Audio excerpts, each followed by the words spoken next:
Hello everyone, we're back. Welcome back to another episode of The Real Podcast. This is the first episode in like 5 or 6 weeks. I haven't been keeping count, mostly because I just traumatized the hell out of us. Happy New Year everyone. I know we're a week past that, but it's fine. It's absolutely fine. If people haven't been following the social media channels on the podcast, myself, Regan, had absolutely terrible broadband issues. Like, literally to the point where I think the speeds went from about 45 megabits a second to 0.3. So essentially, your YouTube videos are going to be like the Halo 1 graphics. Mate, when it's struggling to load 240p, like, yeah, we're not bad. In 2022/2023, because we've actually made it to 2023. I don't know how that happened. Okay, that's pretty bad in terms of broadband width. Oh, that's horrible. Yeah, it's worse than Halo 1 graphics, man. But it's fine now. It's fixed. That's all good. Yes, my name's Regan, as ever, and I'm joined by my frankly beautiful co-host, because I haven't seen him in weeks. It's Dan. Hello, Dan. Hi. Flattery gets you everywhere, Mr. English. Hey, everybody. Happy New Year, even if it is like a year, technically a year. We're not in 2024 yet, Dan. It's fine. It may as well be a year by the time we've gotten round to record.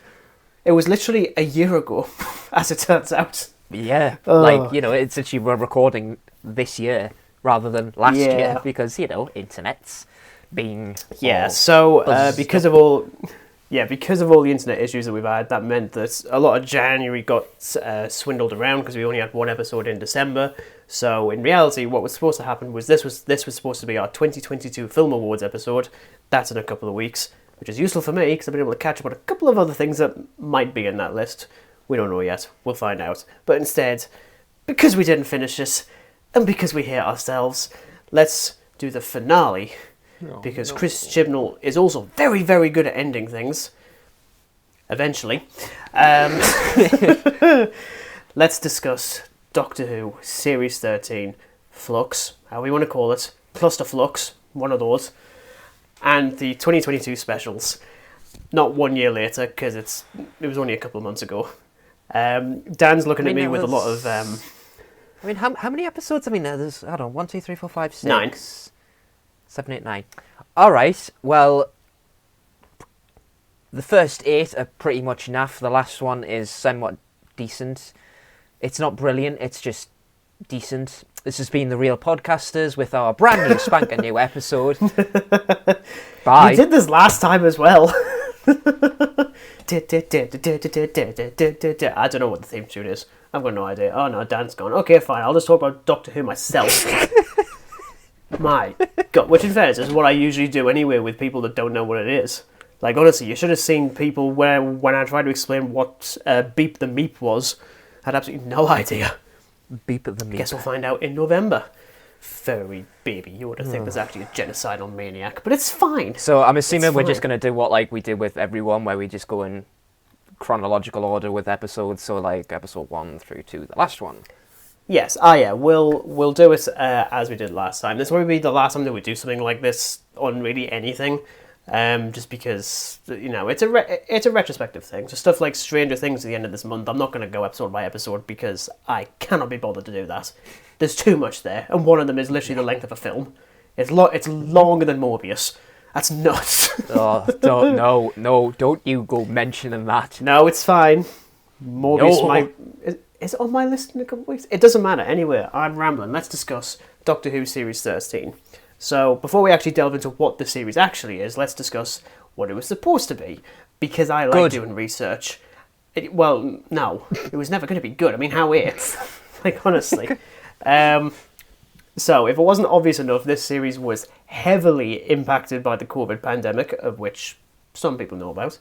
So rather than delaying the series into an uncertain future where a new series might take even longer to make, Chibnall actually had one of the best ideas he actually came up with, and that's not sarcasm. I'm actually being serious. And that is the idea to tell one story over multiple episodes, something very much akin to the classic series. Yes. Really, genuinely really good idea, because then he just has to deal with one story over several hours. What could possibly go wrong? As it turns out, Doctor Who Flux. Bugger. Whoopsie. What could go wrong? Never mind. But in terms of like the little bit of information that we know about what Series 13 would have looked like without COVID, obviously one can only theorise because nothing's ever been said. What we do know actually more recently was that Chibnall was actually genuinely considering stepping down a series early because he was like, I don't know what to do with Series 13. I'm like, mate, you didn't know what to do with Series 12 and you didn't know what to do with Series 11. When you started this friggin' era, Chibnall. Yeah. So the few things we do know, Maxine Alderton, who penned The Haunting of Villa Diodati in the last series, was to return as a core writer. So clearly the BBC saw that bringing her back was just like a common sense idea, frankly. Yes, definitely. We also know that Ed Hyman and Pete McTeague, who penned previous episodes as well, most of them are crap. I'm sorry, like I could be nice, but then I wouldn't be talking about this. So you know, they'd also penned stories, and they got shelved. I think one of them did talk about like what his idea was going to be, but he's kept it for something else now, which is alright. Mandip Gill as well also said that Series 13 would have delved more into Yaz's past and explore aspects of her mental health. That didn't happen. In fact, Yaz is very much in the background. She's just like wallpaper. Again. More would have been done in terms of tying up strings left after the Timeless Child reveal in Series 12, and probably more done with Joe Martin's Fugitive Doctor. But alas, we may never fully know what would have been done with Series 13 unless Big Finish decide to pick it up. Please, for the love of God, steal 13. But no, all we can do is really just give our thoughts on the series we actually got. So why don't we kick things off with Chapter 1, The Halloween Apocalypse. You see, Christ, this what name a title. automatically just stuck out to me for obvious reasons. Is it because it had the in it? Of course. I love the. Like, Jesus. The resurrection, the ends, the kills, The everything. the season of the witch, the two, the revenge of Michael Myers, the revenge of the Michael Myers, the curse of the Michael Myers. Oh dear. Yeah. So I think for me, by the way, these are all written by Chris Chibnall. It's actually I think the only series of Doctor Who ever where every single episode was written by the same writer. You can tell. Just a bit, you know. Yeah, a little bit. But I think for me, as a lot of series openers do, the Halloween Apocalypse focuses squarely on setup and not much else. Yes. And because of this, it's quite awkward to go back to it after watching like the entire series play out and look at how much unnecessary stuff is actually in this. Like, I'm curious as to your thoughts because you know, as I said, you knew nothing about what was happening beyond this. No, absolutely nothing. So you know, first time seeing the Chibnall era, whereas you've seen it like a couple of times, and going into this, I mean, obviously we had stuff with like the Flux in Series 12, but this is.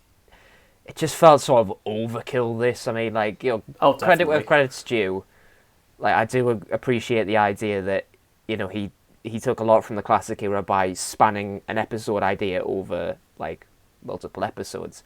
However, much like the 60s classic series, when you get an idea that, well, isn't exactly the most creative of ideas, we'll say, it gets very dull very fast. And when you go back and think this episode, it kind of just lays it all out, really. Like, this one I didn't really mind, but, you know, as we get further on, I'll explain why. I don't mind it. I mean, maybe it's just because of, well, the villains in this episode, which we'll get to. I think that's probably it for me. The Flux I just don't care about. I'm sick of hearing about the bleeding Flux and stupid puppy dog warrior. So many words I can use to describe that guy, honestly. Dog. Idiotic. But yeah, I mean, like, looking at the stuff that's in this, like, the stuff in old-timey Liverpool, drop it. The Sontarans, you don't need them. I mean, you already have them in the next episode. It's not really needed. Yeah. Vinda, pointless. Claire and the Weeping Angel, nah.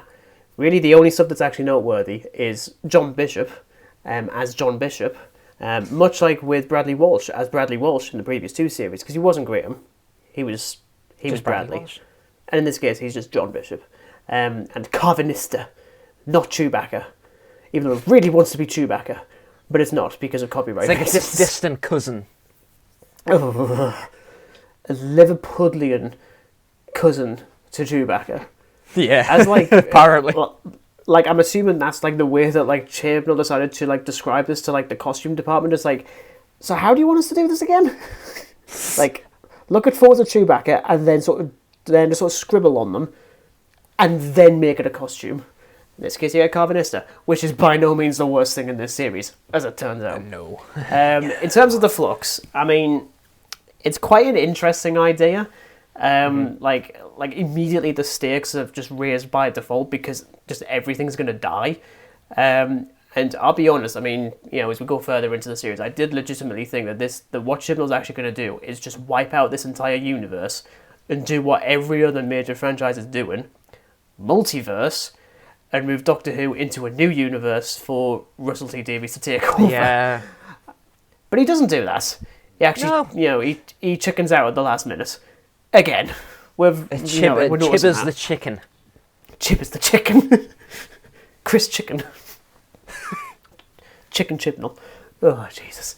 Yeah, I mean, to be honest, I think as well, this is just, like, bottom of the barrel levels of, like, positive sort of, like, comments. The Flux as a title is probably one of the better things that Chibnall's actually named. Pating. Oh, no. No. No. No. No. No. You will die. No. But yes, one of the few things that's introduced here is Dan Lewis, played by John Bishop. So despite leading us on with the idea we'd have just the Doctor and Yaz for Series 13, instead we're introduced to our older man replacement for Graham, with another northern actor, as it turns out. A very Northern Shore, this series, which is fantastic, frankly. I love that. Definitely. Like, finally we are relevant, even though it isn't Durham. It's We're Liverpool. known. And Sheffield, and whatever the rest of them are from. Space. So Dan Lewis, a devout Liverpudlian who cares more for the well-being of others than his own. He ticks all the boxes for just a nice, decent human being that's probably going to die. He doesn't. Just lives life as it comes. Yeah. Look, I'm not going to lie, I quite like him. He's alright. Yeah. Even though I just wish that there was more time spent with Yaz and 13, frankly. Because of the three, they're the ones in dire need of some actual character development. Or just time it comes together. to something when, like, you do an episode, you introduce a whole new character and you give him more development than you give, like, the Doctor or her companion in, like... It just, like, why? Chibnall, why? Mm-hmm. And then we have Carvanista as a recurring character, appearing to be a rejected form of Chewbacca, as we've already said, as a member of the Lupari race, subtle, who are tasked with bringing their bonded human along to protect them from danger. So it's like the reverse relationship of a human and like a dog as a pet. Even though he seems to know nothing about dogs, like, doesn't even think it's a thing. And I'm just like, that's a bit of a stretch. Although I suppose you've got, like, the Jadoon that are clearly rhinos, and then you're like, well, which came first, the rhino or the Jadoon? Yeah. I mean... In this case, which one came first? I definitely see it, but, I mean, Dan Lewis is basically just Carvanista's little friggin' human bitch. He really is. Puts him in a cage and everything. I'm protecting you. I miss you, Dan, yes, honestly. by putting me in a cage. That being said, I think my favourite scene in the entire episode is actually when Carvanista breaks into Dan's house and Dan just thinks it's a Halloween costume the entire time. I'm like, well, it's because the quality of it, you would assume it's a Halloween costume. You wouldn't assume it's an actual alien, would you? When you see it in some light, you just look like you are definitely a dude under that costume. I'm sorry. Mm-hmm. It's something out of like a 50s sci-fi thing. You just need the black and white over it, and then boom, 50s sci-fi. Doctor Who in black and white. I miss that. Honestly, I really do. I should have watched this in black and white because the quality would probably remain the same. we do also get a bit of a history with Carbonista and the elusive Division. But that's it. That's it. Oh, he also has like a bowcaster that's not a bowcaster because he's not Chewbacca. I told you, Dan, he's not Chewbacca. Well, he's not assuming he is. Christ almighty. Honestly, you're away for 5 or 6 weeks and you just think you can just run the show, do you? Yes. You've already got your own podcast that I try really hard to not take over. Like, I just go silent the entire time. Just like, yes. Yes, I do. Yes, I agree. Thanks, Dan. But what, as you said before, we're also introduced to our primary antagonist for Doctor Who Flux, Swarm, and Azure. Oh, you mean the glittery Cenobites? I didn't think. Oh my god! I didn't think about the Cenobites. Holy shit! They are actually Cenobites. Yeah. Oh. As soon as Azure came on the screen, I'm like, I was thinking was going to happen. I'm like, all right, so you're basically just the glittery crystal version of the female Cenobite from Hellraiser. Like, you're a Cenobite that was like thrown into a pit of glitter. Oh Jesus. Yeah, I can't unsee that now. Yep. And their past is deliberately left vague because Chibnall couldn't actually be bothered to craft a decent idea for them.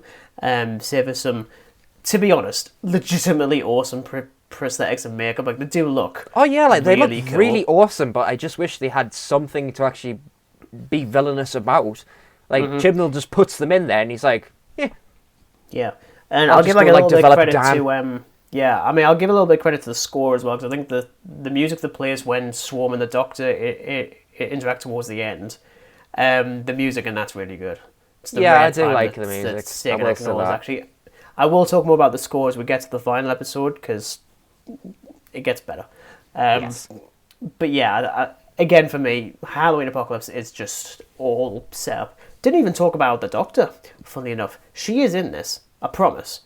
She literally lands on a bed that's in the main console room, and her and Yaz just like land on it together. Well, and people were like, "Oh, as we say though, like, because most of the development is put on Dan, it's literally just the Dr. Dan. It's not the Doctor. It's just Dr. Dan. Dr. Dan.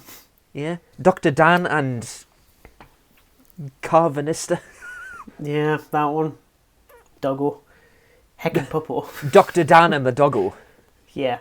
Dog to Dan. There you go. Sounds Dog like a to really Dan. bad knockoff to Blue's Clues. Don't you dare diss Blue's Clues. That was the shit for me as a kid. It was My God. But anyway, we're not talking about Blue's Clues in this episode. That's actually in March. It's not in March. I'm kidding, obviously. I'm not that cruel to Dan. Next up. I mean, yeah, I am. Next up is War of the Sontarans. Again, a stupid title. Quite a good episode, if I'm honest. Yes, it is. It is quite a good to episode. To a point. Like, there's still issues with this. Yeah. But, in terms of the overall series, War of the Sontarans sticks out as one of the better ones overall. I love the inclusion of the Sontarans. Properly rebooted this time around to make them go from being a baked potato to a sweet potato, as it turns out. Looks slightly grimier. Yeah, a really dirty sweet potato. Between potatoes. Jesus. A really dirty sweet potato. Well, it literally just came out of the ground kind of sweet potato. At the same time, it's still really scatterbrained in terms of what it's actually doing, and could have done with feeling a little bit more self-contained. But yes, obviously we've got the return of the Sontarans in their first proper appearance as an actual antagonist for an episode since 2008. That's how long it's been. That long, God. Well, because I mean, like Strax has been in it a couple of times as like the comedic relief. The only other time they came in properly, I think, was technically a cameo in Time of the Doctor back in 2013. But again, that's Dan Starkey playing both, not Strax, and they just get blown up. That's it. So I have been waiting for them to be like an actual threat, and they do genuinely feel like it. I mean, it's like proper classic Who style Sontaran as well, which is great. Without a doubt. Which I mean, you can kind of see it, especially with the whole outfits as well. I mean, look at I think it's the two Doctors with Colin Baker and Patrick Troughton. They face off against the Sontaran in that. looks very much similar. Otherwise, like the costume design in this Of particular all the episode, it's more ones like you could have grey. picked, you picked Yeah. the two doctors. What the I hell had to is go wrong with that you? one, didn't I? I just had to go with that one. It was the first one that just popped in my head. Like, I could have picked, like, any Sontaran thing, but no, I just had to go with that one. Dan, man. Honestly. But yeah, the Sontarans look battered, war-torn, and very, very angry. That being Merciless. said, I mean, like, definitely friggin' merciless. Like, compared to, like, you know, the one from 2008, they definitely feel a bit more ruthless in this. yeah. I mean, the comedy's still there. Like, I do really like the conversation between the leader of the Sontarans and the Doctor, and he's like talking about why they decided to invade the Crimea of all places, and he's like rattling off all these reasons, and then ends it with, also, I really wanted to ride a horse. Like, I'm sorry, that is actually funny. That really killed like me. That I don't like, think I was just expecting it. It's like, also, I really wanted to ride a horse. I'm like. And also, no offense, the Doctor's still really horrible in this episode when he's like, take off your helmet, and he does, and he's like, oh, just put it back on, please. Like, Jesus! For God's sake! You're just setting it up for an insult there, Doctor. Oh, yeah. And yeah, as I said, they do feel like an actual threat, even if, like, the stuff in the Crimea is all really good, but then the stuff in modern-day Liverpool with Dan and his parents, bit pointless, frankly. Totally just zoned out when it got to, like, stuff like that. Mm-hmm. Also, I mean, granted, it does, like, it does sort of redeem itself as the series goes on, but it does feel incredibly anticlimactic that everything just gets blown up at the end, and you're like, is that all you're using the Sontarans for? Like the fight's done within 15 minutes? No. Yeah. There is more with that, which is fine.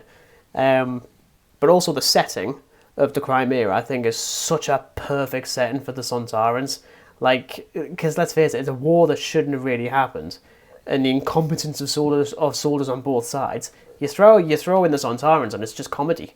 Frankly, it's just like you're all screwed. Frankly, you're all really, really screwed. You're all gonna die.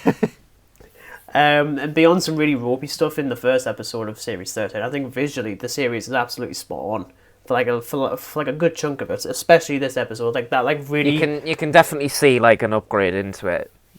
Oh, definitely. Again. I mean, like that, like massive shot of the two armies, like sort like charging at each other. I'm like, that was badass. Not gonna lie. Yeah, you're getting very Game of Thrones here, BBC. Like, where the hell did this happen? I mean, like, I'm really hoping you just stick with like the visuals of Game of Thrones as opposed to everything else, because that isn't the show I want right now.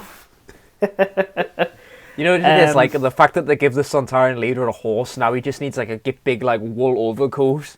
That's just Game of Thrones. Oh my god, yes. He would absolutely rock the wool. My god. We also get Mary Seacole in this, which I actually really like, because I learned enough about Florence Nightingale in school, and I didn't learn enough about Mary Seacole. And let's face it, I think, you know, a lot of us know now, me courtesy of Horrible Histories, if I'm completely honest.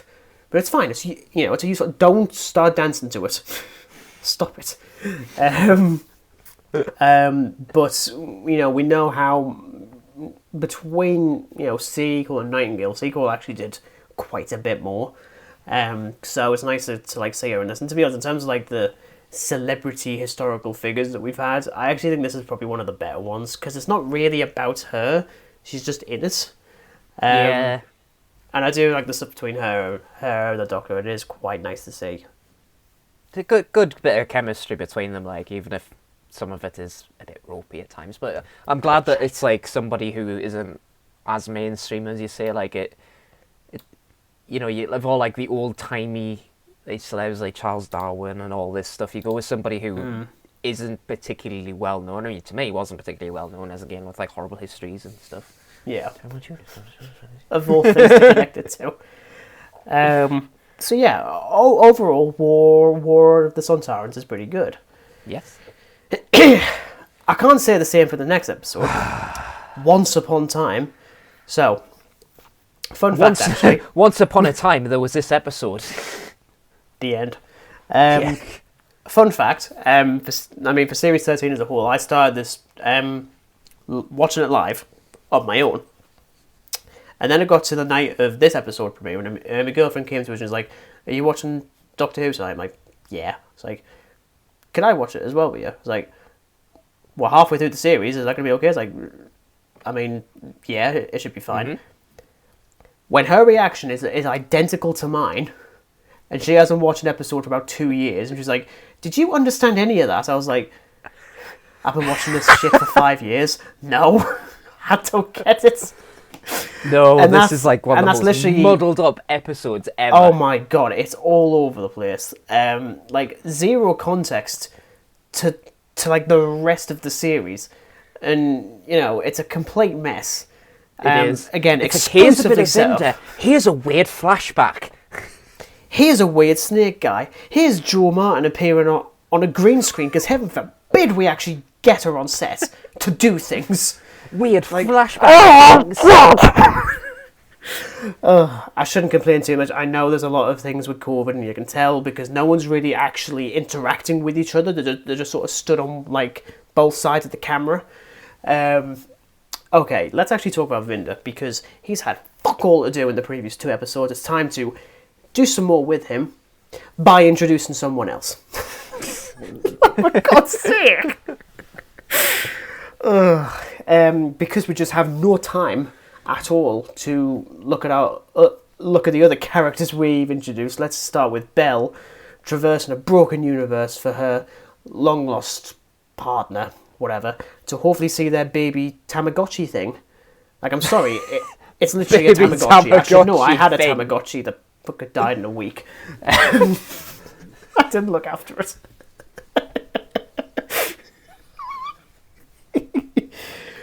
Oh, God's Dan, we're only on episode 3. Yeah, and we've already got to the thing that Belle travels across the universe in search of a Tamagotchi baby. Well, you know what it is, it'd be a better friggin' plot, let's face it. Yeah, it would. Yeah, she faces off against some terrible CGI Daleks. Like, I'm sorry, the Daleks look atrocious in that shot. Like, what the hell happened? Like, even if you look really, really closely, you can actually see, as they turn their heads, the entirety of, like, the cage bit turns as well. I'm like, I'm not an expert on Daleks, Chris. I am compared to you, because I've been watching this since day one, but those bits don't turn. They're pretty static. I even had the toy. Doesn't turn. Like, for God's sake. Yeah. I also have a weird question, actually. Not that you're going to be able to answer this, because, I mean, unless you can. So you have the Flux that just disintegrates things, but then you have a shot of Belle in a little spaceship flying past a planet that's sort of like a quarter left. It's just chunks. I'm like, did the Flux just sort of like nibble at it? And then... I've had too much of this universe. I'm going to go over here and just sit for a minute. What, the Flux is just some, like, giant particle rat and it's just, like, nibbling at planets? There's so much universe. My God, I would... There's so many planets, I can't eat them all. I'm just going to nibble them and savour them. Yeah. But yes, it's revealed towards the end of this, as I think we all knew, that the partner that Belle's looking for is Vinder. People also had some really weird theories about these two. Because, you know, it's two people dealing with the Flux and time travel and stuff, and they've got this baby, and some people legitimately thought on social media that they're going to be revealed to be the Doctor's parents. I shit you not. No. I'm like, you're really stretching for, like, quality, aren't you? It was bad enough for the timeless friggin' retcon, let alone bloody that theory. No. Honestly, if that did happen, I would have legitimately just turned off the series entirely and just wait until Jodie's final episode. You know the one that she's barely in. We'll get to that. So the rest of this episode is just weird flashbacky things. Yes. You've got Dan having a failed date with Diane, who we didn't actually talk about. Yaz remembers a time when she was a police officer, because the writers, remembered a time when she was a police officer. Did you know that she was a police officer, Dan? I didn't. News to me. Yeah. And she's teaching her sister how to play a video game, because this is obviously 2004. It's just so muddled up. Yeah.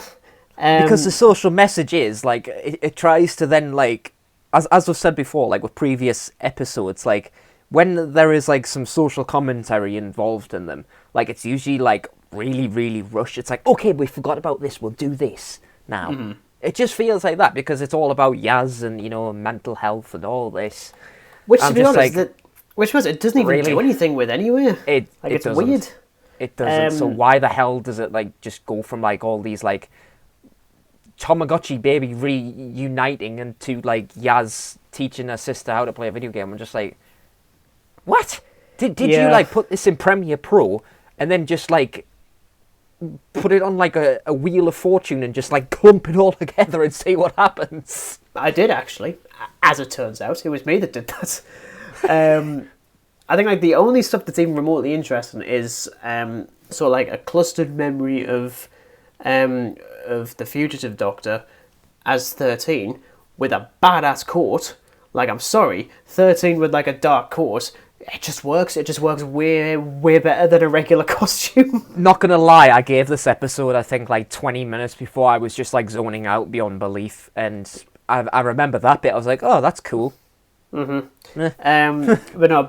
we get to see the moment that the fugitive Doctor, now basically confirmed to be pre-Hartnell, the moment that the Doctor defeats Swarm and Azure, who were too busy sitting around on their weird iron throne doing fuck all to be taken seriously. Like, I'm sorry, what did they do? Like, they look really cool. They look really cool. And but that's it. You don't do anything with them. They're just there to look cool. They're not intimidating or anything. It's just like, oh, we've got a plan, but we're not going to do anything because we haven't had any sort of script to say what we're going to do. They're just twiddling their thumbs on the little throne. Yeah, I mean, everything that happens, like, beyond the Grand Serpent making a surprise appearance later in the series, which I actually quite liked. I was terrified, frankly, of what the hell they were doing, which we'll get to. That can be cut out. Yaz's stuff can just be removed. Dan's stuff is pointless. The only stuff that's interesting is with 13. Well, with the Fugitive Doctor, not 13. Which, quite frankly, they could have easily just brought Joe Martin in to do that anyway. I would have been more than happy to see that. But again, 13 in a Dark Horse, I didn't realise we actually needed that. We did. Otherwise, and actually, I'm checking the script for this bit. Otherwise, poo. Yeah, just Once upon poo. once upon a turd. Village. Once upon a turd. I love that. Once that upon is a so glittery turd. Once upon a glittery turd. Oh, Jesus, Dan. Oh, I've missed you so much, honestly. I've had to talk to myself for 6 weeks. I bet there's like a little fucking like a little potato and you've just like stuck my face on it. There is something on here that has your face on it, but I'm not going to show you. That sounded a lot. Ooh, Jesus, I'm cutting that out. Yeah, that sounded bad. Okay, swiftly moving on. Anyway, let's talk about Village of the Angels by Chris Chibnall and Maxine Alderton, the co-writer. And you can bloody tell, like... You see, I'd be curious as to see as if Chibnall just literally gave Maxine this episode, like, what would it be like? Probably 100 times feckin' better. Well, here's the thing, because this is the rare opportunity, because you didn't really get it that much in older episodes of the show. Excuse me. But you could really tell the difference between the writers. Like, I even read the scripts, because they had the balls to put out the entire series scripts. Oh yeah, they occasionally do it. It's like the BBC writers thing. It's like for the latest. Oh yeah, the entirety of the Chibnall era is available to read. It's difficult because it's difficult to watch. But you can tell which bits are Maxine and which ones are Chris. Like she's dealing with all like the serious, like dramatic stuff. He's dealing with the comedy. Bad idea, frankly. Which is just not very don't have good it at. No. As I said, I mean, similar to War of the Sun Sirens, I'd say Village of the Angels is probably one of the better episodes in the series. But I don't know which I prefer. But I don't know. Like, it's fairly level for me. Yeah, it's difficult. It's difficult. Mm-hmm. And I would say it. I don't know. Maybe I'd probably watch War of the Sontarans a bit more rather than this one. I don't know. It's probably the same. I'll probably do the same, only because I am very much sick of the Weeping Angels. Yeah, I think that's definitely a factor. Like, you know, we've had episodes where like they were introduced, it was fine, and then they just got a bit silly, like the giant Weeping Angel in fucking Manhattan. Which, funny enough, is the last time they were actually the main antagonist of an episode. So that's 9 years from between Angels and Take Manhattan and this, because it was 2021 when Flux went out. What can you even call that? Like, it's a giant... It's basically the Weeping Liberty. Liberty Angel. Statue of Liberty. Yes, the Liberty Angel. Like, I'm sorry, I mean, somehow, like, even though we've already spoken about that episode in our Series 7 video, somehow Ghostbusters 2 did a giant Statue of Liberty walking around thing better. I didn't think I'd ever praise Ghostbusters 2 because I think that film's crap. Like, Jesus! Good score, but anyway. Didn't think I was going to be referencing Ghostbusters 2 in this. No, neither did I. But yeah, we have the Weeping Angels back for the first time since 2012. The Angels Take Manhattan under Chibnall and Maxine Olsen, and they're pretty good. I mean, the problem is now, considering everything that Moffat did to them, from their second appearance onwards, you have to depower them every single time. They have to go back to just being simplified. There is some creepy stuff in this, like talking through the TV was quite creepy. Using Claire to speak to the Doctor, pretty good. Design is just the same as ever. It's absolutely spot on. But honestly, at this point, just like retire them. Like, there's nothing more you can do with them that doesn't break it's what the same came thing before. as you say. Like, it's like there's a rogue Weeping Angel. It possesses somebody to speak to, whoever, through it. All this stuff, and I'm just like, you just need to, like, you know, put these guys away for a bit. Like, I'm a bit sick of the Angels. I mean, there's some good moments, and I mean, the TV moment I found was pretty good. The bit where like they're all just like standing is pretty creepy. If I saw that, I think I would be running backwards, because obviously if I look away, I'm very, very dead. Oh yeah, definitely. But yeah, I mean, it's just, there isn't much you can do. I mean, I quite like the cliffhanger, even if it's pointless. Like, there isn't much. There's much of a threat there, though. Visually, it actually looked quite cool. I was like, oh, are you killing 13? You're going to turn her to stone? Yes! The series ends now. Finally. No, it didn't. Bugger. Ugh. I mean, like, it works for about 5 seconds. I didn't like that bit, in all honesty. I thought, this is just strange. Yeah. I mean, yeah, it does make you question. It's like, oh, so are all the Weeping Angels trapped in stone now? Are we going to suddenly reveal that they're actually just people running around? Like, yeah, no, like I thought it was going to do that, and I hated it. I was like, oh, they better not do that. I swear to God. Although you also have Yaz, Dan, and Jericho, which we'll talk about in a second, being trapped in the past, like, entirely. There's no TARDIS or anything. I was like, finally, we're going to get some character development off screen again. Yeah, I didn't mind but that. We'll get to yeah. I mean, we'll get to that in the next episode, because that's the focus for that one. But Kevin McNally of Pirates of the Caribbean fame returns to Doctor Who, because he was actually in it before. After 1984's critically acclaimed masterpiece, The Twin Dilemma. I'm kidding. It's one of the shittest episodes in the entire show. Like, it literally is. It literally has the Doctor strangling his companion because he thinks that she's like a spy. And I was like, Colin. What do you want doing? to stop? Colourful Colin. Jesus. McNally plays Professor Jericho. I can't remember his first name. I think it's something like really, really long and stupid. And he's a man trapped in his house, surrounded by statues. I haven't heard of that one before. No. Trying to solve the mystery of Claire, who makes a random cameo in the first episode, with no payoff to that. Just like, oh, Doctor, it's you. It's like, oh, look, it's me, it's Claire. I was like, oh yeah. What? Would have been hilarious. I mean, this is just my like stupid sense of humour, but if Ryan just rocked up out the cell and goes, Doctor. No. Dan, he did. You must have missed him. We all did, in fairness. because Ryan didn't do anything. Well, either. he's that cardboard in some of these episodes. He's practically wallpaper because he's just not there. Exactly.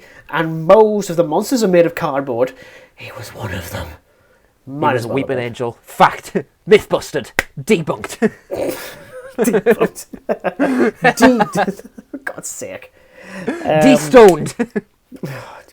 Nah, absolutely not me.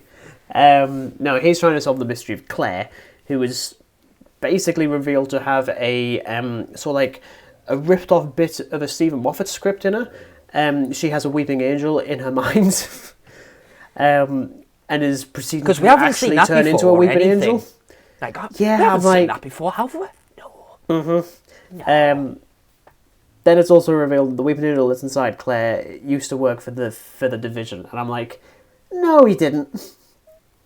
No, they didn't. I'm sorry. There was part of it, right, that I was so on board for, but then when it started getting to the thing of, like, you're essentially a rogue weeping angel that has been hunted by other weeping angels, I'm like, right. Okay. And then said rogue weeping angel is just an absolute twat and double crosses, because of course they do. Well, yeah. But, yeah, it's like... I'm honestly just trying to picture the Time Lords trying to hire the Weeping Angel to be part of the division. Like, right, so what I'm thinking is, as no one can say, I'm actually looking away because, you know, if they look at the thing, it'll kill you. How on earth did they hire them? I was like, by the way, right, we would like you to be a part of this weird organisation that tries to keep control of time and stuff. Because this is obviously the Marvel series Loki. I assume. I didn't watch Loki. I've got no fucking clue. Did you actually watch did the Loki? Time Lord just sit in like his little office on Gallifrey, just spinning around in his chair, so every time like he wasn't in sight of the angels, they just go a little bit closer? It's like you just hear the stone like moving on the ground every so often. Yeah, I mean, look, to give the episode some credit, the times when it really works is all down to Maxine Alderson. She just writes who better than Chibnall. I know I've said I would have had Toby Whithouse come back to run the show, but if they wanted someone new, it should have been her. Frankly, I think that would have been so much better. I think I would have enjoyed the episode much better if she just had control over it, like just the writing aspect of it. But I mean, not just that, but like the entire era, I think that would have been spot on. Like, she just writes 13 so much better than the one we'd seen before. Like, anytime there's any out of place comedy, it's Chibnall. Everything else, you know, it's her. And it's very rare to see such major distinctions between writers. And that's my final bit on Maxine Alderson. Damn it, I hope she comes back for Series 14. Like, I really, really hope she does. So. I do hope so. But then let's move on to Chapter 5. Survivors of the Flux. That's us, actually. We actually survived up to Episode 5. A cluster flux of ideas and plots. Cluster flux. Oh, yes. I'm running out of flux to give, Dan. My flux of runneth dry. Thank flux, it's over. There's so many, like, puns on that, honestly. Like, for flux sake. As I say, it's full of just random stuff that doesn't need to be there. I can't say I enjoyed it. There's far too much that goes on in that episode. Like, you've got Yaz, Dan, Jericho, Eunice, the Grand Serpent, Kate, Stuart. The division, there's just far too much in that episode just to, like, actually have a sense of, like, what's going on, because it's one thing, then it's another, then it's another. Yeah. It's like a really muddled up anthology. Well, we'll talk about the Yaz, Dan and Jericho stuff first. So after being trapped in the past, the three of them traverse the planet for 4 years. Yeah. 4. Yeah. And they still act like they've only been talking for a week. If that. Yeah. Like, hoping to find a way back to their time. Once again, I hate that all the character development is off screen. Like, Yaz has taken charge on multiple occasions. Spot on. That's fine. I've got no problem with that. Even going so far as to appear colder when it comes to disposing of a body on a boat. To the point that the show, I believe on Twitter, actually put out a video on how Yaz disposes of a body. What the fuck, BBC? why are you advertising this? She's like, right, audience, this is the best way to get rid of a body. How to dispose of a body I'm with sorry. Yaz. Like, I'm sure it even has bloody Man of Gill doing voiceover for it. I'm like, Jesus, worked. This is not What we're advertising. going to do is well, we're going it to is, take but this it's terrible. decomposing corpse, and what we're going to do is we're going to wrap it in this this blanket that we found here. And what you want to do is you want to grab it by the legs and just gently pull it towards the back of the boat. And then if you've got friends with you, just help chuck it overboard. We're And there basically you going go, to take problem solved. We're actually going to take a lot of inspiration from Cleopatra and the 1999 masterpiece The Mummy. We're going to do both of them together. Like, if only. I would so watch that. And Dan and Jericho are relegated to nothing more than comic relief. Just losing everything. I also really, really hate, right, there's that bit when Yaz is talking to the hologram version of the Doctor that is pre-designed so that she can actually respond to her somewhat. Oh, I hated that. But it's not just that. It's the little thing she has written on her hand. Yeah. WWYTDD. What would the Doctor do? I'm like, Jesus. You can't just let him make like a bloody decision herself, can you? Do you know what? I think the hologram thing just really annoyed me beyond belief because I knew exactly what it was going to have. It was like Yaz would come up with some witty response and then the hologram would like give a response back as if the hologram's listening to her. The worst thing is like 9 did it in the end of series 1 and that was fine. Like, it worked. I don't need to see more of that. And unfortunately, this isn't the only episode where that sort of thing happens. We see that in some other episodes. I'd say, honestly, the bit that freaked me out the most in this entire episode was the story arc surrounding the Grand Serpent and the origins of Eunice.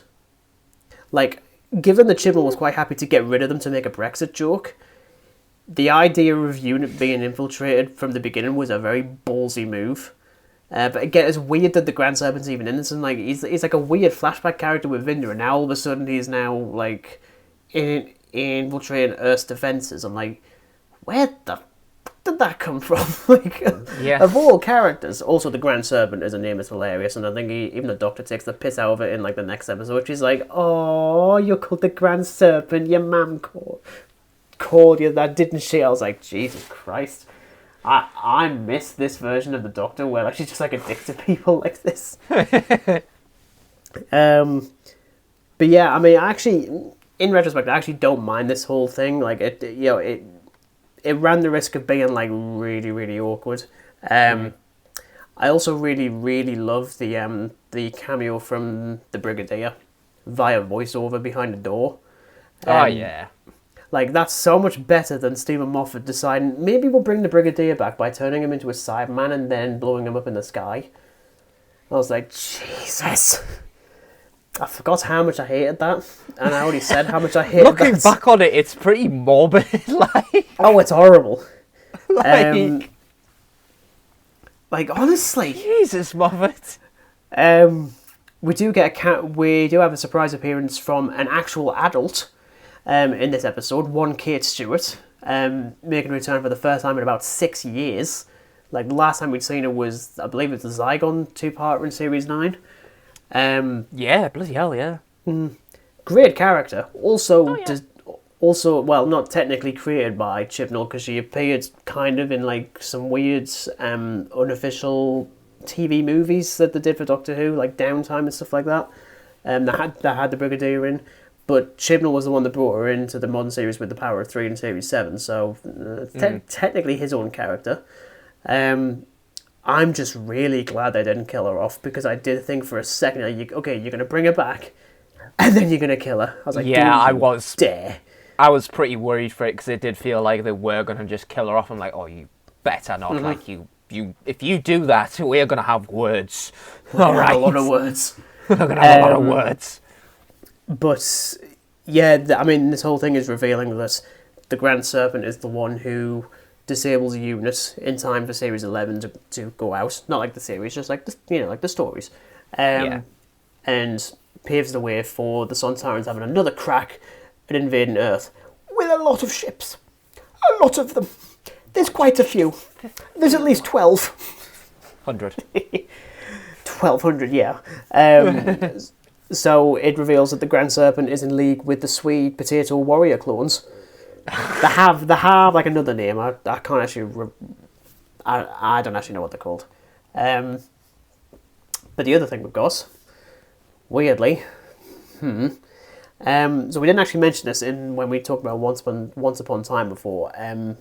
Barbara Flynn has a cameo as this seemingly new character in a weird flashback thing with the Doctor. Here, though, it's revealed to be her adoptive mother that we saw in The Timeless Children, Tech-Tune. Like, anything that just involves the Timeless Child just is like an absolute no-go for me. So this was just like, yeah, fuck you. To be honest, I hate the whole thing entirely. I really, really do. But at the same time, when it happened, I was like, right, I'm waiting for this series to justify it. Like, I want them to actually do something with it, and they don't. Especially by the end of, like, the final story. Like, it's very ballsy you do something like that. If you're going to do it, justify it, for Christ's sake. Don't just, like, leave it. Yeah. But even if everything with her is just nothing but exposition, even if she's basically, like, the darker version of the Doctor, like, she's trying to mirror her in quite a few ways, but it just doesn't work. Do you know what when it she is? dies Like, at the end. Little tangent thing. It's honestly like Sinister Strange. Like, it's basically just that. Yeah. And this actually came first. So clearly Sam Raimi saw Survivors of the Flux and thought, you know what? I could do that. So, Mr. Raimi, what were your influences for this? Well, there was a Doctor Who episode. It was Chris Chibnall, actually, and like, what? Are you nuts? What? We're in the multiverse of madness, we might as well just go mad. I'm like, no, Sam, you've just gone mad. Sir, I'm afraid you've gone mad with power. Well, I certainly went mad after finishing this episode. Well, yeah. But yeah, Tech Team's running up Division, who are the true architects behind the Flux, obviously.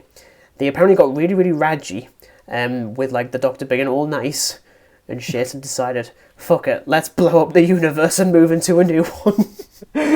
Basically, they're saying, let's blow up the previous house and move into a new one. Yeah, it's not working. Childish. Let's just blow it up and start anew. Yeah. Like, it's just all about the Doctor again. Like, it's her fault. I'm just tired of it. Like, we don't get any payoff for the Division in this series at all. Like, the only bit you get, and I hate this line, is when the Doctor asks Tech-Tune, what is Division? And she's like, Division is so simple and yet so complex. I'm like, Chris, your script is one of those things, and it's not the one you actually think it is.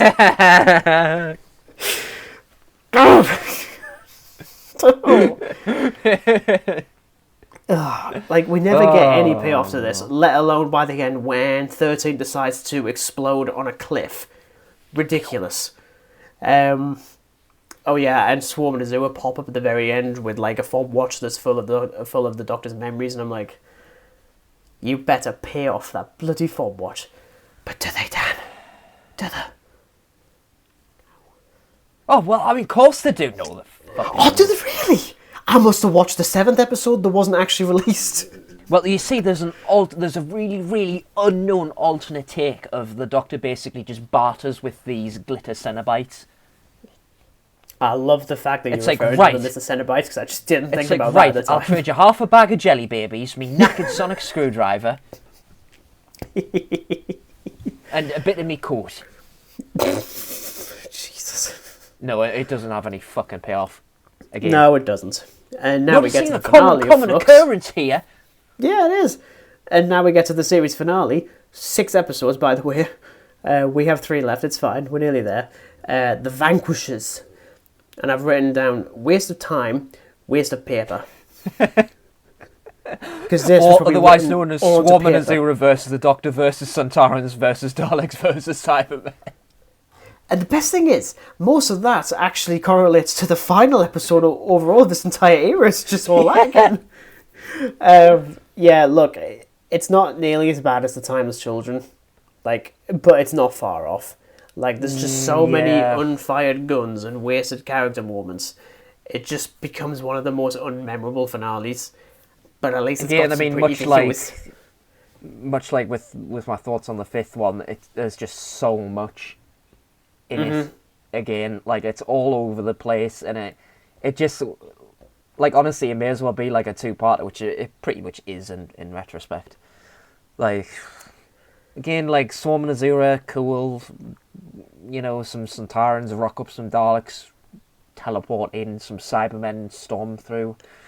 It's actually funny with, like, it's funny with the Dalek bit, which I'll get to in a second. In regards to the main conflict with Swarm and Azura versus the Doctor, we open with like the cliffhanger at the end of the last episode with Tech Team dead, because heaven forbid we keep her alive. And they proceed to taunt the Doctor with her repressed memories and proceeding to torture her, similar to how the Master did in the last series. Again, they proceed to destroy and then rebuild everything, like an endless cycle of destruction, because why the hell not? I'm sure there's even like a conversation between the Doctor and Azura. The only time them two actually talk, and she's like, why are you doing this? Like, because it's fun. To be honest, I don't mind that as like a reason, just like, because there are some people that are just twisted in life. Chris, for taking this godforsaken job, and us for watching the godforsaken job go out. But there's just, again, they look really cool, but there's just nothing to them in the end, and by the end they just go out like chumps. It's just, and the other bit that you've got is the Sontarans actually being quite clever in, like, when they invade Liverpool again, like, they really have a hankering for Liverpool. I know, like, of all the places, it's Liverpool. Even invading corner shops and revealing that Sontarans have a major thing for chocolates. No. Chocolates! Oh. Right, when that happened, I had to literally pause just so I could collect my thoughts on that. I'm surprised I didn't get a message from you being like, Regan. It's like, yes, Dan. Hello. Are you watching the episode I'm thinking of? I'm like, yes. It's like, the Sontaran's like, I'll take care of this myself, men. And it's like, chocolate. I was just like, right, so, like, you're showing drug addiction in the most comical way possible by a space potato gouging on chocolate. Potato. Oh, God. Like, toughest warrior race ever, and he's just, like, totally, like, his weakness is not being smacked on his breather thing, it's just chocolate. Mm-hmm. Like, he's just snacking into dairy milk and that. And the Doctor just rocks up, it's like, oh. It's like, am I don't think I need to be here, it's fine, I'll just go over here instead, I'll just leave them be, they're happy. Again, I do wish more was done with this actual invasion, because it's just done for visuals more than anything else, though I do like how the Sontarans are quite clever in the fact that they goad the last of the Daleks and the Cybermen in the universe into a phony war, so that they can just wipe them all out and just be the dominant race in what's left of this godforsaken universe. That's actually quite good. I quite like that. Though, funny enough, the shots that you see inside the Dalek ship, I'm 96% certain they're actually just recycled from the Revolution of the Daleks episode from the last series, because it's the same ship with the same Daleks, and when they're talking, the lights don't actually sync up. I'm like, oh, yeah, okay, that's quite funny. That probably explains why we got CGI Daleks a couple of episodes prior, because they didn't have the models for some reason, because they don't exist during COVID. I don't know. Claire and Jericho are the ones to actually defeat the Sontarans. In the case of Jericho, he makes a very stupid decision in throwing away his teleporter. I don't know why.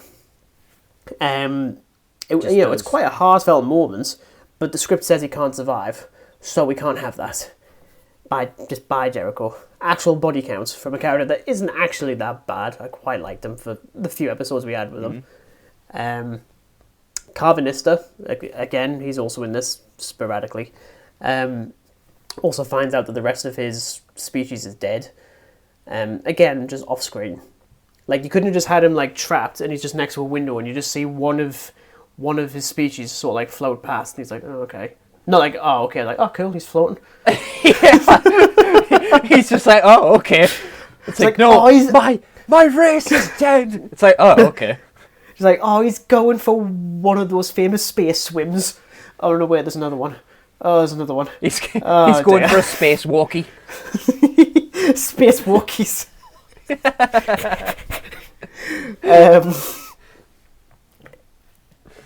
Oh, yeah, no. I don't get it. Again, just stupid. Yeah. He also reveals to the Doctor at the last minute that he was a member of Division, and he was actually the Doctor's companion. I was like, why didn't we get any of this later? Well, sorry, earlier. Like it was so blatantly thrown in at the last minute. It's so freaking obvious.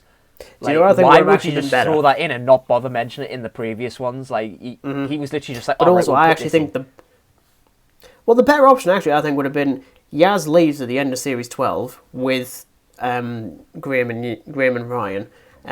John Bishop isn't in this series, and the Doctor comes across Carvanista, and then he becomes the de facto companion, because it's not a human companion for the first time in a very long time. I'd very much like to see that. Then it's revealed by the end that he's actually a previous companion from the Doctor's life that she can't actually remember. I'm like, I didn't have to forage that much for like a better idea when it's that bad. You see, like, they at least God's could have sake. done that with like the repressed memories and the fog watch. Like they could have at least done something like that. But hey ho. Yeah. We also have the destruction of the Flux, because we have to wrap that up, because we've only got a couple of minutes. Finally, it's only taken like. So it's like it's revealed in just a few seconds. Pure exposition. The passenger, the weird bodyguard guy, which we hadn't actually referenced. As it turns out, some genius on Twitter had actually found the mask that the actor uses to play a passenger on I think it was on AliExpress or Wish.com.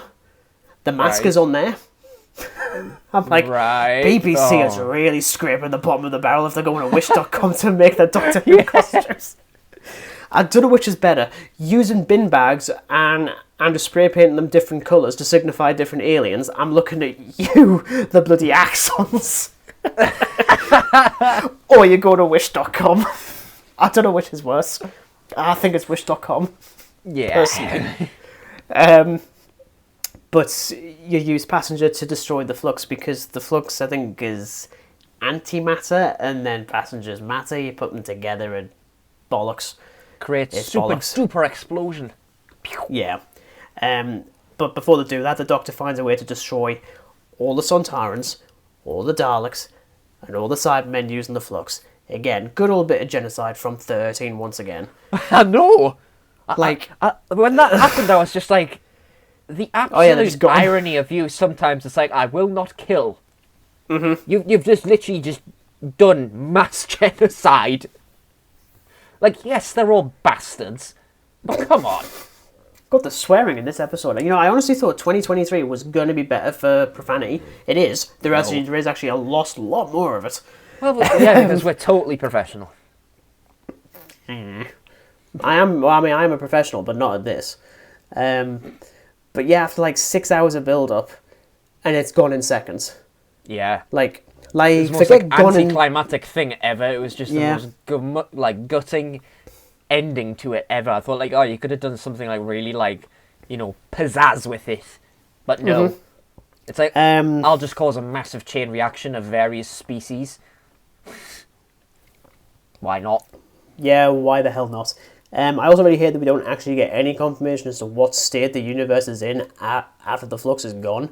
Like, it's all back to normal. Oh yeah, it's just... It better not be, because that's not how it works. The other bit that's in this, the fob watch, and time. Certainly one of the wackier ideas Chibnall came up with was the idea of making time, the construct, an actual character. Trapped on a planet. Dan, I've just got one question. In fact, I've got 70, but I'm just gonna put it down to one. You're just gonna combine it into one. Yeah. How the fuck do you trap time? How do you trap a construct? Well, you first and foremost find a really good bait. Like a mouse with cheese. A really good bait. Come on, time. Just swarming Azura, just sitting on like a little meteorite with a fishing rod. Just, come on, take a nibble. Take a nibble of time. Like, It's like a little Dalek mutant on the end of the hook. Come on, come get the Dalek. Yes. Yeah, all of a sudden, just the episode starts getting very end of time by the end, when time then decides to mimic the Doctor with the Dark Court again. I'm like, give her that court, for the love of God. Stop leaving the court in the flashbacks. But like, the stuff that Time says to the Doctor is basically what the Ood says to the 10th Doctor in that Planet of the Ood episode or something. Where it's like, your song is ending, he will knock 4 times and blah blah blah. Oh yeah. And it's not subtle. It's just like, beware of the force of the mass against you and their master. It's just like, what's the master? I'm like, fucking hell. What's the master? Like, are you like a goldfish? Do you only have like a 7-second memory? Have you forgotten anything that happened in the previous scene? You've made the Doctor an actual idiot. Many episodes prior, but you're just reinforcing it. Yeah. And the fob watch that's filled with her memories. Yeah, she just threw it into the sand of the TARDIS, and we're never going to see that again. Fucking waste. Like, yep. Saying that, the next 2 episodes are even worse. I'm sorry, they are. And look, it's not even a hot take, right? But well, this is like one of them. One of them I already reviewed back in Easter, but I'm not gonna. I'll talk about the previous one first, because I didn't actually talk about Eve of the Daleks.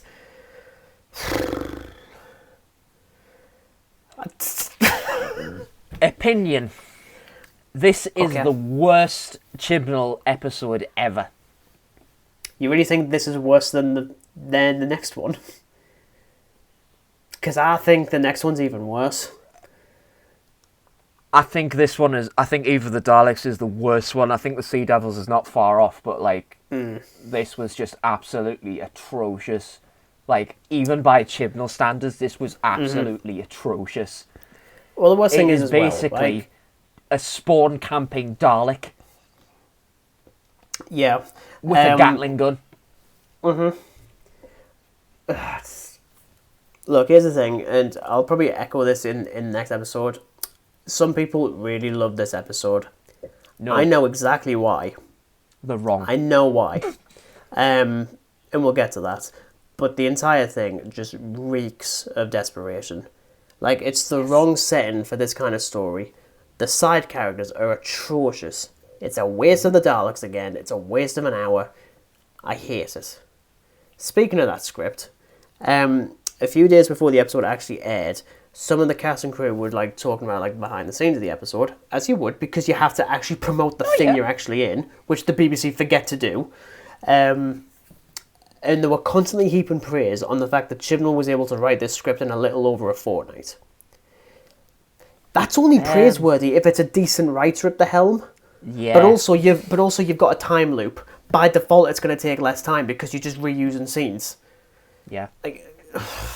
Like, what is there to brag about a script that you wrote in 2 weeks and you're just using the same concept over and over again because that's what the plot demands? It's not fun. It's absolutely pointless. It's a waste of an hour.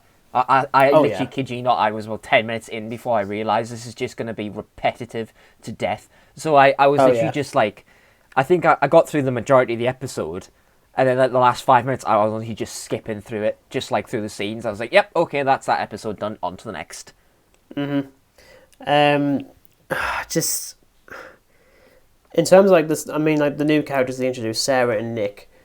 Aisling B, really great comedian. She's really, really good. But when this episode aired, she was 2 for 2 on some of the shittest things I saw over the festive period. Eve of the Daleks and Home Sweet Home Alone. She's in both of them, and I'm sorry, Like, she tries so hard to actually elevate the material, but it's to no avail. Like, the character is just rubbish. But how can you elevate something as bad as that episode, though? You just can't. Nick, though, is even worse. Like, coming off as nothing more than a creepy stalker who absolutely should be put away for life. Like, I'm sorry. Jesus. Do this, actually, right? I've mentioned this before. There's this radio show that me and my girlfriend listen to called The Museum of Everything. Okay, and I've shown you a little bit of that before, Dan. Yes. And one of the sketches in it is of a guy who seems to be running his own little museum, but all the exhibits is an item from each one of his ex-girlfriends, with like labels and everything. Nick is that character. Like, his entire storage base, it's just things from previous girlfriends he just keeps. Because that's not creepy at all, you know. And he gets the girl at the end. Because isn't that just nice? No, it's creepy. Stop him. Well, let the him alternative die. ending is that they broke up and now he's got even more to add to his collection. And then he joins the Daleks. If only. So, the previous 2 Dalek stories that we got on New Year's Day suggested we'd be getting a trilogy of connected Dalek stories. Cracking idea, frankly. Keep them to the specials, that's absolutely spot on.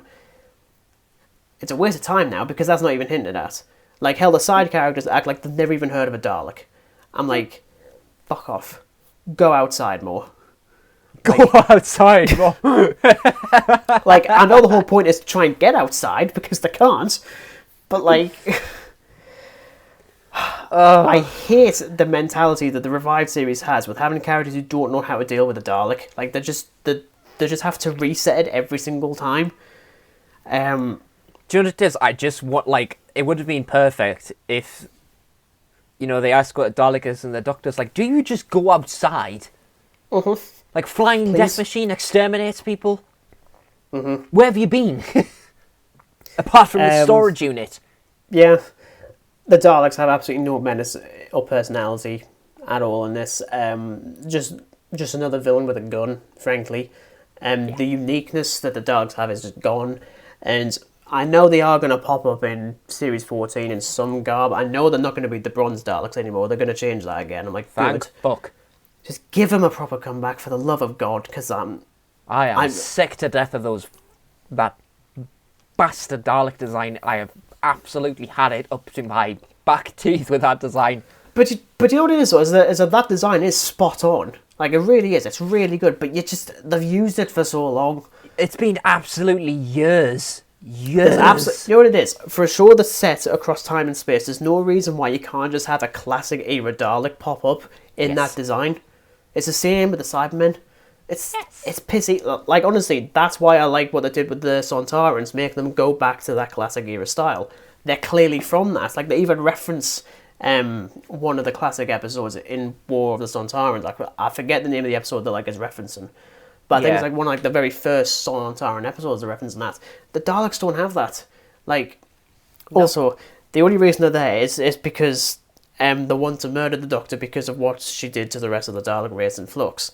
I'm like, okay, so the universe is actually alright then. Because I got told that every single Dalek was killed at the end of that. Well, clearly not. Apparently, like, these 4 survived, or how many there is in this thing, like 4, 3 or something like that. I don't know. I can't remember. But, okay. I'm just going to be regurgitating a lot of stuff now at this point, because I've said it enough. Let's talk about Phasman. The bit that everyone loves in this. Phasman. And I hate it. Right, this is the only reason this episode is rated as highly as it is, because it confirms that Yaz is canonically in love with the Doctor. Yay! They've made the most pointless ship in the history of the show canon. Now, look, okay, I get that some people think it's good for representation. No, it's not. Like, you have the Doctor and Yaz who have no chemistry, no characterization. I mean, who's Yaz? Like, honestly, we don't know. After 3 series and 2 episodes to go, I don't have a clue. She was a police officer at the start of Series 11. That's it. She tells us that she thinks the Doctor is the best person she's ever met. 4 episodes in, and I'm like, she kidnapped you? She's put you in danger on several occasions? Getting a sense of Stockholm Syndrome here. Like, really, that's not something you should be celebrating. Yeah. And as you've seen now, because I did review Legend of the Sea Devils in one of the earlier episodes of the podcast last year. I think I paired it up with talking about Doctor Who Series 2, actually. Yeah, I think so. But now you have context to when I say that the way the Doctor treats Yaz, in particular in the last series, is downright awful. Like, it's the definition of a toxic relationship, and I'm not going to be supporting it at all.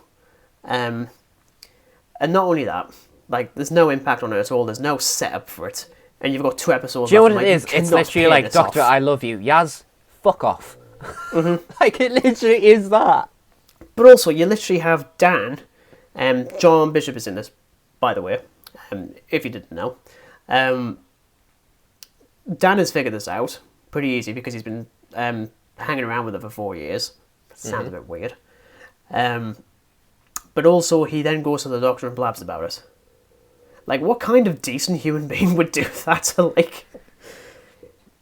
Like, it genuinely floors me that Chibnall can still surprise me in how shocking his writing actually is.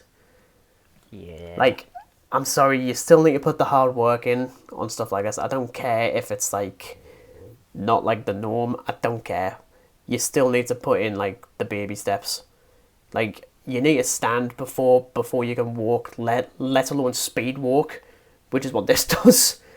And I'm sorry, I think it's horrible, which we will get to again in the next episode, which I still think is worse. And it's still probably the worst episode of the Chibnall era. I do actually think it's worse than like The Timeless Children and this Legend of the Sea Devils.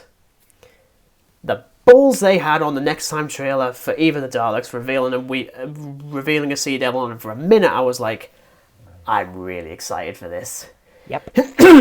Cut to 3 months later. How I felt, because after seeing like a really, terrible episode, you get the next time, and you're like, oh, okay, Sea Devil. Quite interesting. I mean, like, correct me if I'm wrong, but it's like one of the most like underused villains of Doctor Who. There's only been like 2 other episodes. I think this is like the 2nd or 3rd appearance from them overall. Like two or three like appearances, if that. Yeah. So when this came on, I was like, okay, they're actually bringing back a villain, because Chibnall's thing was like, I just don't want to use like mainstream villains. Yeah. I want to use villains that aren't used, or new ones.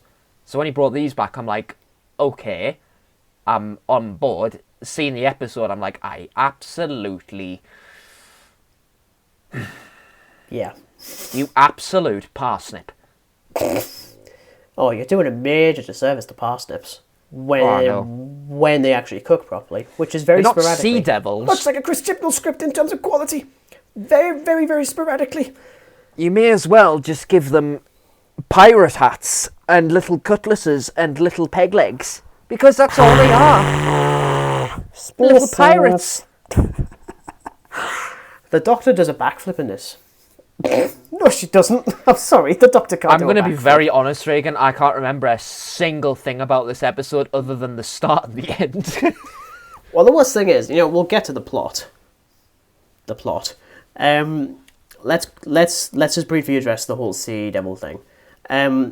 When they aren't talking, I think the design really works.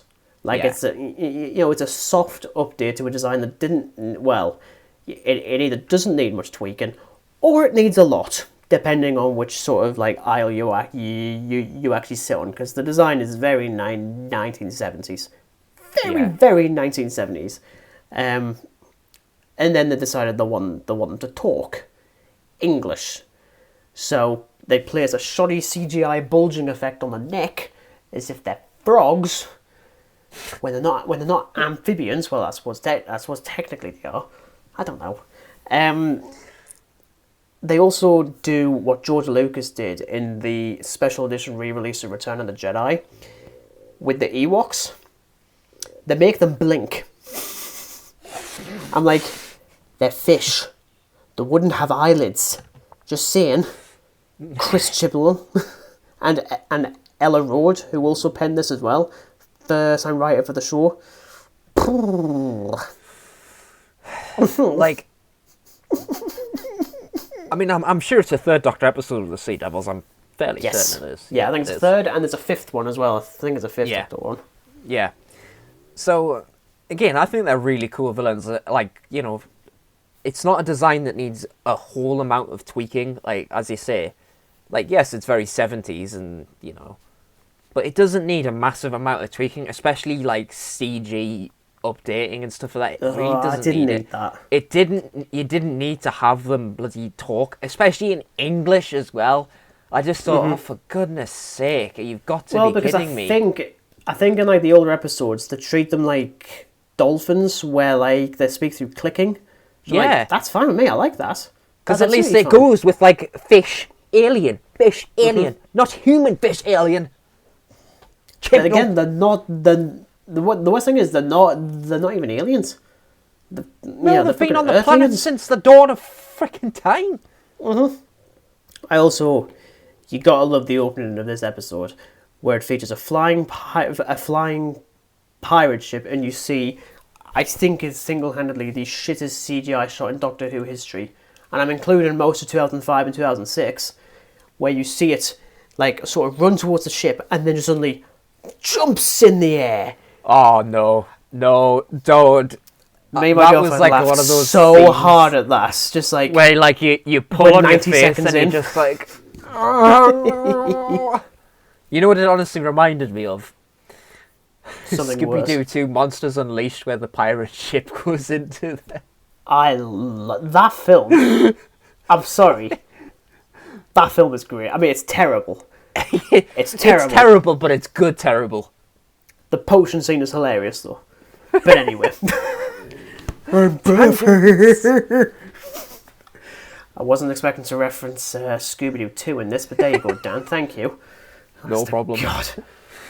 Miles better than this episode. I mean, yeah.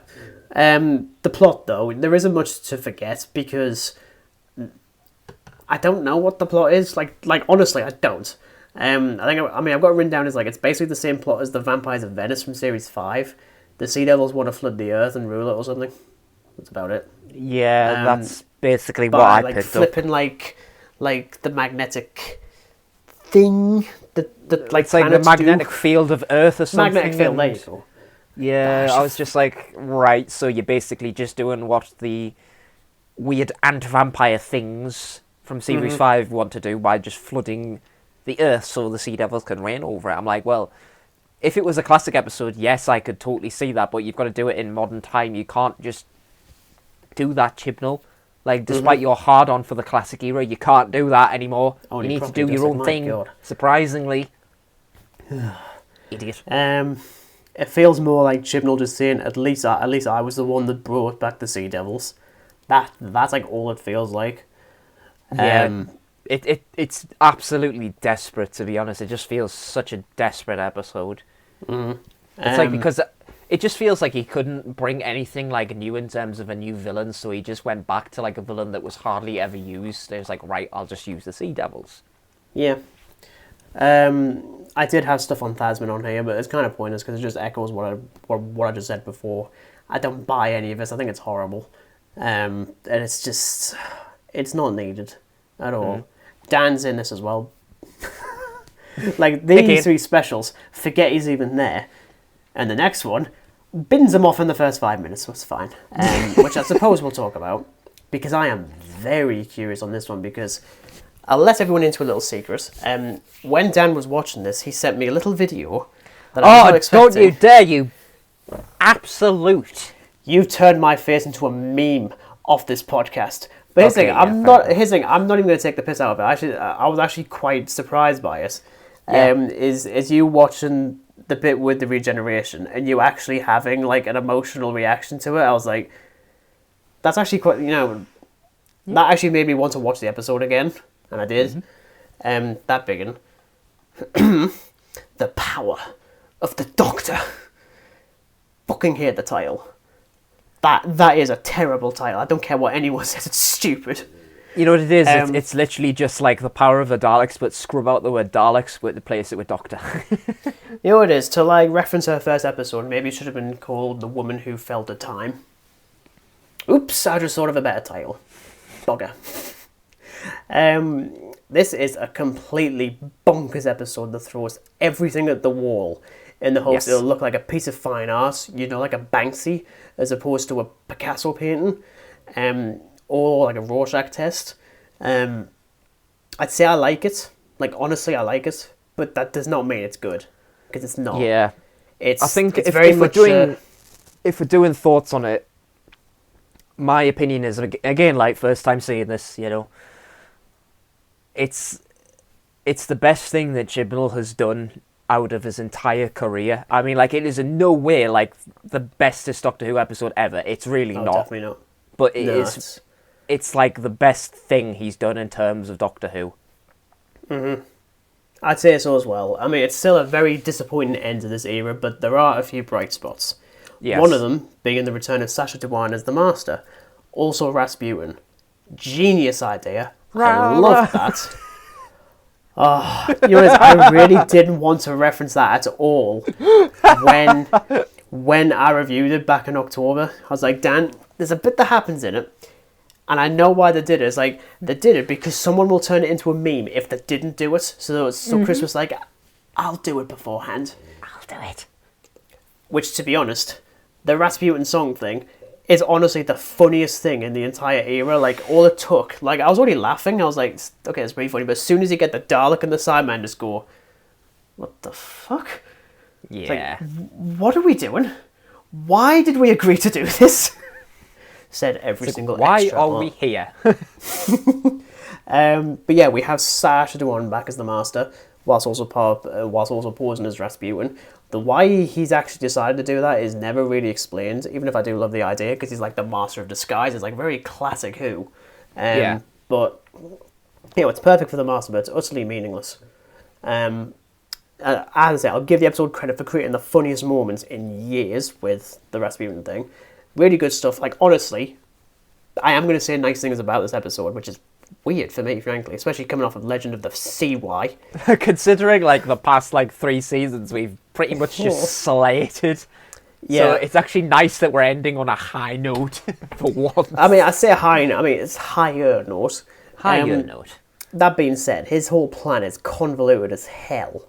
Like, he then wants to force the Doctor to regenerate and then become the Doctor. Like, surely after the time as children, that's the last thing he'd want. Yeah. That being said, the costume he concocts is amazing. Like, do you realise how close I was to buying the toy that, they started, putting a pre-orders for of 13 in that costume? I'm like, I didn't realise I needed this, but I love it. And he's just rocking, the jumper, the jacket, the celery, the recorder. I was like, oh, you little shit. I loved it. I absolutely loved it. Mm-hmm. It's ridiculous, but it works. It's a shame we didn't get much of the Master, even if the placement in the timeline... I don't like the fact this is the Master that comes after Missy. I think it would have been better if this was post-John Sim, but pre-Missy. Yeah. I think that would have been better. The Cyber Masters, still shit. Hate the name. Hate the design. Shouldn't have been here. Hate them to death. Anyway. I fucking hate them. When they even say, we are your Cyber Masters, I'm like, Christopher. It's a bit of a cringy moment, that bit. A bit of a cringy moment. The entire space train thing is ridiculous. It's just oh, God. It's quite a decent idea, especially when you have Dan get shot in the helmet, and he, looks at the cracked visor for, literally not even a second before moving on. And then deciding, I'm going to leave. And I was like, why were you even in this episode? Cyber Master's guess I'll just regenerate. Just John Bishop didn't need to be here. And I don't know if it was a scheduling thing or something, I don't know. But he did not need to be here at all.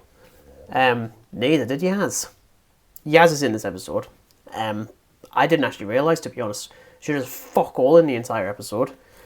The ways you could have made it work with her, and just again, much like with the rest of the series, there's so many unfired guns. She's never really tested she could have been, with an idea I'm going to come up with in a second, and her departure, immediate. Like, it just comes out and always like, okay, you are going to leave. And she's like, okay. It's like, really? Yeah. She's actually the longest running Revive series companion now.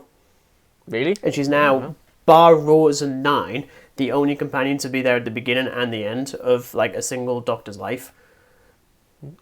You wouldn't really realise, to be honest, if I hadn't actually told you that. No, you really... Well, I didn't, to be honest, because... And, you know, I mean, like, we do rag on Yaz. It's not down to Manda, but I mean, like, she's absolutely trying so hard to like, make this character really work. is, and I feel so sorry for her, because she is great, and, you know, there are episodes where she does come out a bit, because the writing does actually forbid, like, it does allow her to actually be that character for a bit, but then you get, like, stuff like this, where she's just pushed aside. I'm like, what's the point in having it if you're not going to have her do anything? Like, really? But I think actually the worst offender, and this is ridiculous, frankly, is the Doctor. Oh, yeah. She has nothing to do in this at all. And I'll say this, You'd literally be thinking she'd be sat at Unit HQ having a cup of tea. She probably was. Like, she's taken out of the equation when the Master does a forced regeneration. But there was an opportunity right there, and you just missed it. Like, if you have to have the forced regeneration thing, fine. Don't have the Master regenerate into the Doctor and then have his face. Keep Jodie's, but have the Master's personality. Make it look initially as if it didn't work, and the run off or whatever. And then the Doctor starts making some really weird decisions. And then it's revealed to Yaz that it's actually the Master posing as the Doctor. Then she would have a reason to be tested, and she would have a reason to leave. Because A, she would have been tested, as you say. B, her character is developed because she thinks she's in the safe zone, when in reality she's actually not. But instead, it's just the Master, and I'm like, well, like you've just taken a great opportunity and just flushed it down the toilet. Yeah. Because then at least Jodie would have had actually something to work with, because then 13 would have been very, very different. And I would have liked to have seen 13 actually go dark side, because she already has, but it's never actually pointed out at all. So with this and the entire episode, really, it's another run-of-the-mill adventure with 13 having very little to do, and it's a staple of the entire era, and I think Chibnall frankly should be ashamed as to how he's treated this incarnation. And also, even though I hate it, like, I hate like the whole thing of her and Yaz, doesn't even have him kiss. What an actual waste. Like, it's weird, because I'm glad they don't, because I hate that relationship, but I also hate the fact that I didn't follow through with it, because that does just put like a middle finger to everyone else that did actually like it. Yeah. Like, that's actually one of the scummiest things I think he's done. For me personally, and again, I hate that whole Thasman thing anyway, so like, it's a weird one. Like, I hate you didn't do it. I also hate you didn't do it. Again, there's a lot of plots in this. You know, you've got the seismologist going missing, you've got paintings being defaced, you've got a new planet in the sky over Russia in 1916, the Daleks are in a volcano, units infiltrated by Cybermen. Again, Dan fucks off. Dan fucks off. It suddenly makes the time. It's like, you guys got this, see you later. Really simple. Bye, guys. Bye. Bye, guys. And despite all these plots, there's no Timeless Child, there's no Division, there's no Fob Watch. None of that. It's just tucked under the rug, and we're expected to just forget about it. I don't care about COVID. If that's a thing that like made a struggle, then fine. But you shouldn't have done the Fob Watch then, if that's the case. If you weren't actually going to pay it off. What we do have though, and I can remember, like I tried to not. The problem is you already knew about it by the time I reviewed Legend of the Sea Devils, and that is the return of Ace and Tegan. I do have some issues. I will say. Some. Just a couple, right? Like, and again, I'll go into more depth about my emotional there was a lot scenario and stuff. You know, my little tear. Right. Again, going into this episode totally blind. You know, I did say that Sophie Aldred was returning to it, as was Janelle Fielding. And I was like, okay, well, this is clearly a nostalgia bomb, which this episode pretty much is. Oh, it ridiculous is. Like, honestly. Like, it is an absolute nostalgia bomb. It somehow makes the day of the Doctor look simple. Yeah. Like my nuts. God. I will get the complaints out of the way first, because I do want to talk positively for once. For once. Despite using them, they're not used enough. Especially Tegan. Tegan is just sort of wandering around Unit HQ. She's not doing anything. She's just like, oh, I've run into the Cybermen. Oh, I've been captured by the Cybermen. Oh, no. Anyway. That's my Australian accent. It's about as terrible as hers. I fought off Cybermen, Daleks, and a bunch of other things. And I can't find my son. He's been gone for 6 months. I will say, I'm sorry. I know she is an Australian in real life, but my God, you didn't have to make her Australian. Or is she Australian? She's not. She is Australian. Is she actually? Yeah, she is Australian. Is she? No. Yeah, she is. Dude, you can even look. She is Australian. She's an Australian actress. I'm checking. Yeah, he is actually checking. All right. Okay, sorry to Janafield, and you are actually Australian. Just for some reason, the accent sounded fake. I don't know how that happens. Maybe it's just the direction. As cool as it to see them back, I just wish they had more to do, because they become quite a big focus of the thing. Because Whittaker is just in Unit HQ sipping tea and doing whatever else. While they're doing fucking suicide missions. Well, I mean, if you think about it though, their role in this is just exactly what Captain Jax was in Series 12. It could have just been anyone. Why did it have to be them two? Beyond Chris just saying, "Oh yeah, I was the one that brought them back." I'm like, you should have waited a year.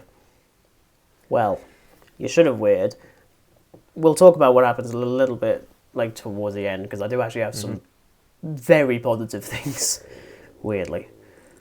Yeah, I mean, again, I just wish I had more to do. That's probably my complaint against it, but I'm not going to let it bring it down too much, because I've got a big love for Sophie Aldred, because that was one of the first ever classic Doctor Who companions I got introduced to, so naturally seeing her game was very just... I'll say, Ace as a character is terrific. Always has been. The bloody thing with Unit HQ, that she has a little secret compartment with gold bullets. I'm just like, oh, you didn't just reference that, did you? Gold and Cybermen, oh, you absolute... I love you. I actually forgot that. I actually forgot the bloody Ashad is in this. Yeah. And in one of the worst writing decisions that Chibnall came up with, he just made him a clone. Oh, fuck off. Oh, wasn't a fan of that. Would have preferred the actual one, but yeah, the gold bullet thing, thought that was cool. And it's oh, they've evolved. Yeah, we have finally gone far since Silver Nemesis, and Earthshock. We have gone far. Oh, I miss Earthshock. Oh, it's brilliant. I miss Adric. They actually reference Adric, the balls on them. Though that being said, because again, I like what they do with them, even though Ace doesn't even get a reveal. She's just there in an art gallery. It's okay, weird. Same with Tegan. She just revealed in an exposition-y thing on the side of a cliff. There's more of an emphasis on Tegan's departure from the TARDIS, and she's clearly still really salty about the whole thing, which I do actually really like, because I'm a little bit sick of whenever they bring back a previous companion, and it's all lovey-dovey and stuff. This one's nah, I still kind of hate you. I really it's do absolutely brutal. I loved it, because, obviously Pete Davison returning for that bit, who we met. That bit, we will get to the Doctor's bit. We will. In just a second. But calm down, it's okay. With Ace, though, it's weird, because she never got an actual canonical ending. No. I will say. Sophie Aldred actually has a book. Yes. On the origins of Ace and the departure of Ace. I'm very, very keen to read it. Well, there's a problem with that one, Dan, is because the ending that's in that, it completely contradicts this entire episode. Oh God, really? Oh no. Well, because it has 13 meeting Ace, and it's clearly this is the first time they've met in decades. So I'm like, where does that fit? Like, honestly. Yeah. So her departure was always murky, like canonically, because some were like, oh, she actually stayed on Gallifrey at the Academy to become a Time Lord. In this, it's literally just her and the Seventh Doctor have a fight, and she walks away. Yeah. I'm like, that's quite. Eh. That being said, you do get the brief moments of the Doctor as a hologram, then posing as her older selves, and both of those sequences are great. And honestly, I did actually tear up between 7 and 8. Yes, I did. That was beautiful. Like, that was the main factor. That was the main factor, because it's just like when you see them come back, even just as holograms, it's fantastic. You know, especially the bit with Tegan, you know, because Tegan's still very salty the fact that she was left. You know, I mean, she gives it to the Doctor. It's like, you left me. Mm-hmm. And the Doctor's like, whoa. Mm-hmm. I mean, this episode does really lean into classic Who in a way I really wasn't expecting, especially with the moment of the Doctor in her subconscious on the edge of a cliff at the point of regeneration, and she's faced with 5, 6, 7, and 8. Yeah. 8, no. Oh yeah, sorry, and 1. Bloody David Bradley back. So now he's actually appeared in both Jodie's first appearance as the Doctor and her final one. I find that quite funny.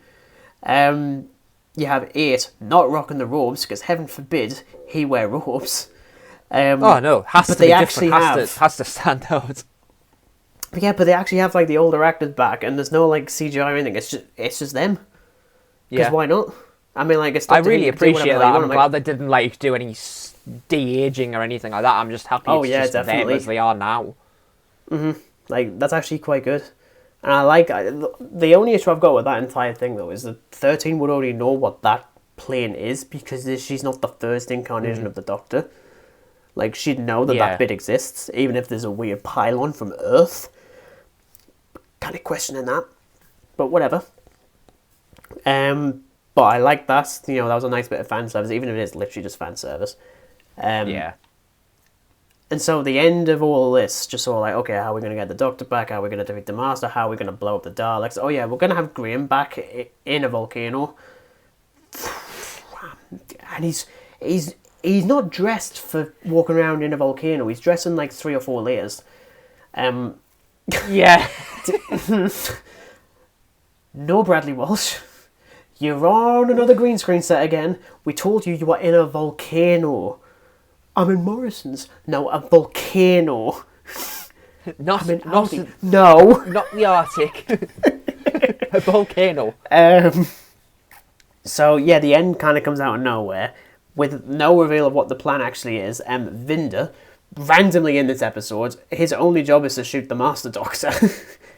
That's it. That is all he does. We do get a quick cameo from Joe Martin again as the Fugitive Doctor. Again, pointless. Like, honestly, there's no payoff for that at all. As I say, Graham randomly turns up in a volcano to flirt with Ace. Didn't realise I needed that. That was really, really weird.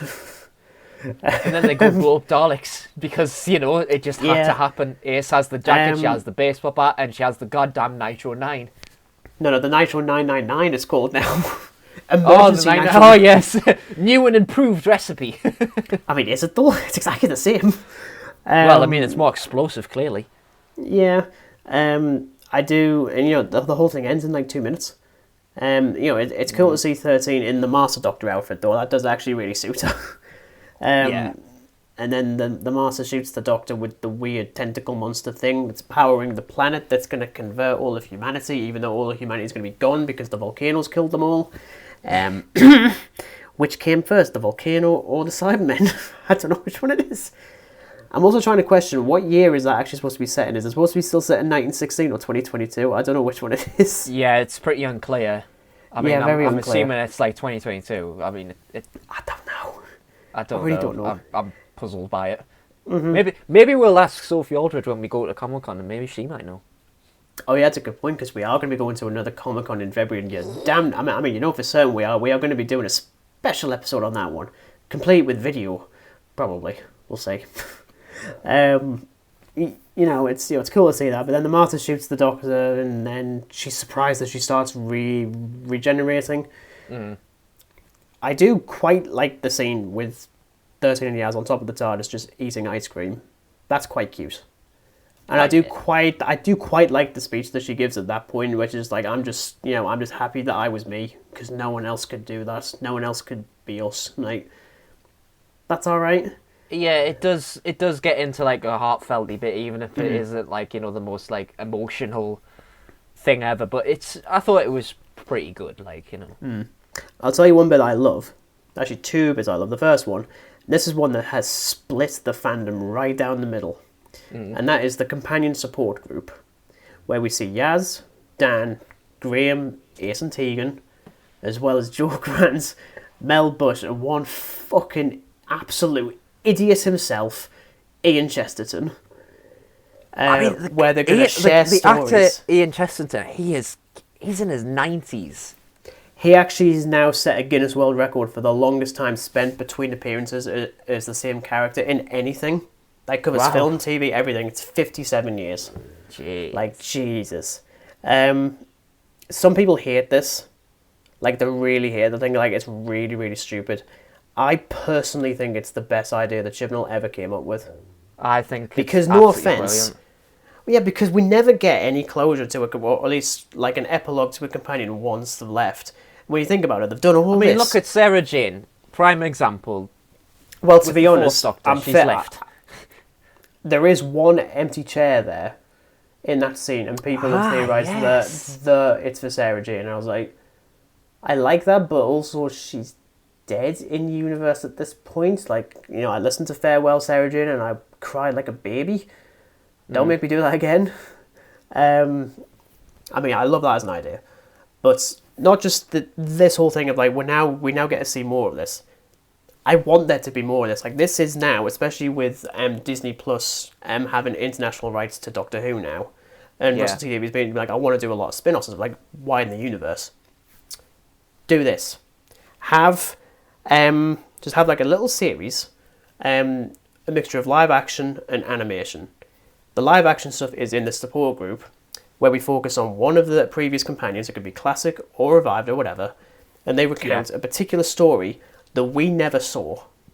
You have the people come in who did the reconstructed animated episodes for the classic series. Give them a job again, which I think they do now. Actually, I think they're going to start doing that again.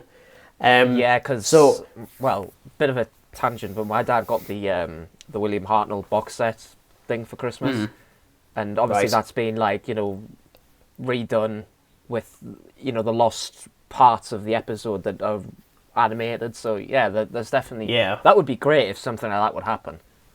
Well, I think as well, because then it could be a story that we never saw. It could even be like a big finish one. You could have the actors come back to voice them, but because they're old, you're not expecting them to run around or all the time. You could do it through animation. Yes, I do like the idea of actually having that, especially with, as you say, Disney obtaining international rights to it, meaning that, there is play. It's not just limited to one country anymore. You've got a huge opportunity to do spin-offs. And I think as well is that you could also bring back like revived series companions that are in dire need of a return, like Martha. I'd quite like to see that. Oh yeah, like Christ, you see her like twice.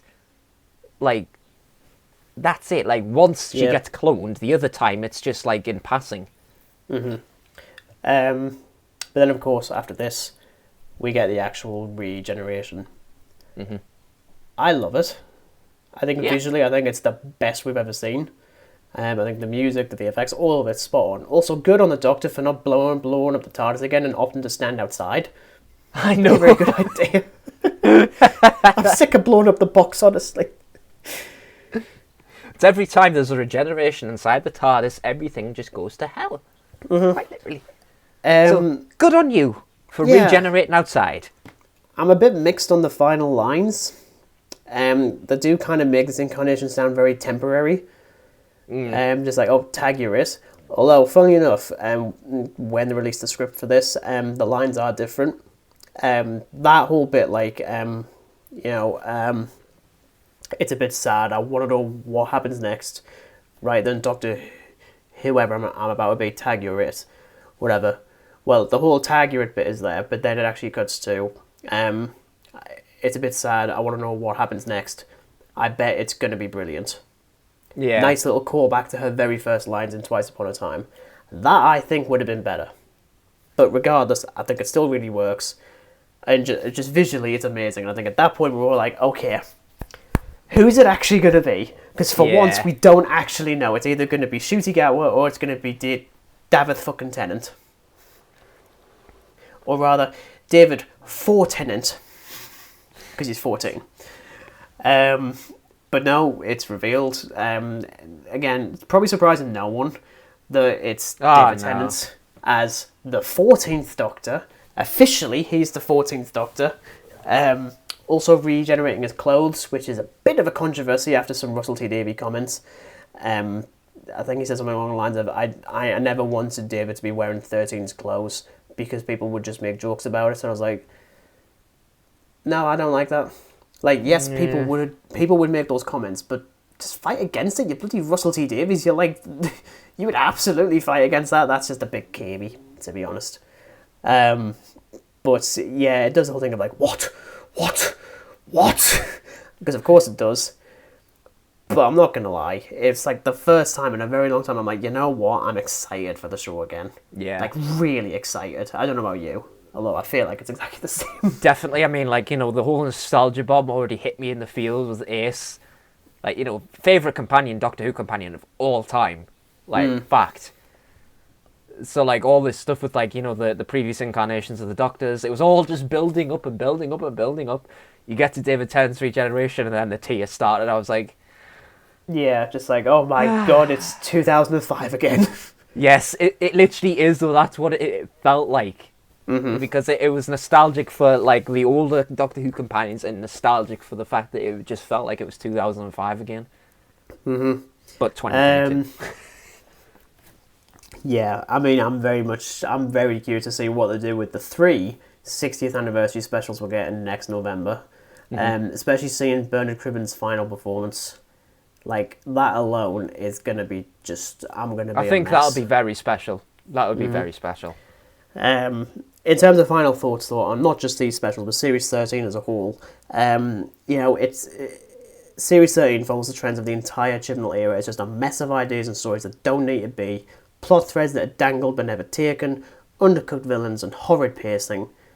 There's some decent moments in there, but it's still the weakest era. It just falls off, and I'm kind of going to include a decent amount of Classic Who in this, like the most that I've seen, because at least with like 6, he had the Trial of a Time Lord story arc, which is really good. Like, I really like that a lot.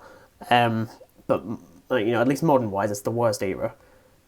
In Series 13, I don't know where I stand on it, to be honest, because technically I'd have to say Series 12 is better, because it has one really good episode. This has a couple of decent episodes, a half-cooked finale that I like, but not because it's good, but just because it's just nostalgia bait. Well, it's basically just fan service, because, you know, I can't say that, like, I absolutely love it. Like, it's great. Like, it's great, you know, seeing these characters again. But as I say, like, when we started talking about this is Chibnall's best, like, work on the show. Like, it's the best thing he did. It's the best thing that came out of it, you know. Yeah. And for this series in total, like, it's pretty much just like Series 11 and 12.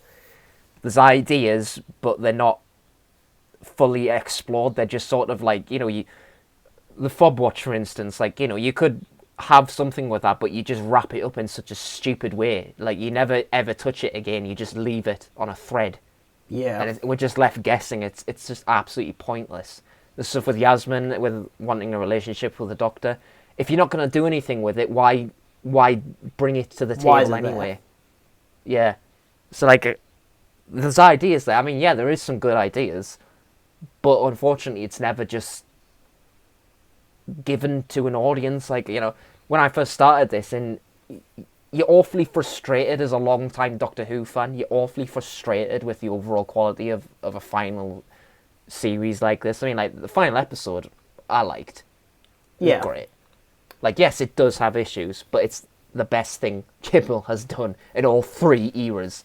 Yeah, I could probably say that. And, well, that's it. It's taken about a year. Finn! I mean, this will not be the last time we talk about Doctor Who. You know, when we're absolutely talking about it in bloody November when it rocks around with Yes, absolutely. the furry baby Yoda that some people haven't clocked on as to what that actually is. We'll find out in November because I'm not telling you right now because it's funny. We'll be back to our scheduled program and hopefully providing your internet doesn't die. Well, don't jinx it. I'm just very good at doing that. Next week, we are actually going to be covering a film for its 15th anniversary. This year, we're going to be talking about Cloverfield. I really hope you've seen it. You have seen it, haven't you? I will be watching it sometime this week. I promise Dan has actually seen things that don't actually get called Halloween or Nightmare on Elm Street or Friday the 13th. He has seen other films. I He have. just hasn't seen Cloverfield yet. I have actually seen Cloverfield, Oh, phew. but that was a very, very, very, very long time ago, so I'm pretty much Fine, just it's gonna up treat there. as a I'll probably first watch it time- tomorrow. Just basically treating it as a first time watch again, so... Why not? But yes, that has been us. Thank you very much for listening, and we'll see you next week. But until then, it's goodbye from Dan. Goodbye! And it's goodbye from me. Goodbye.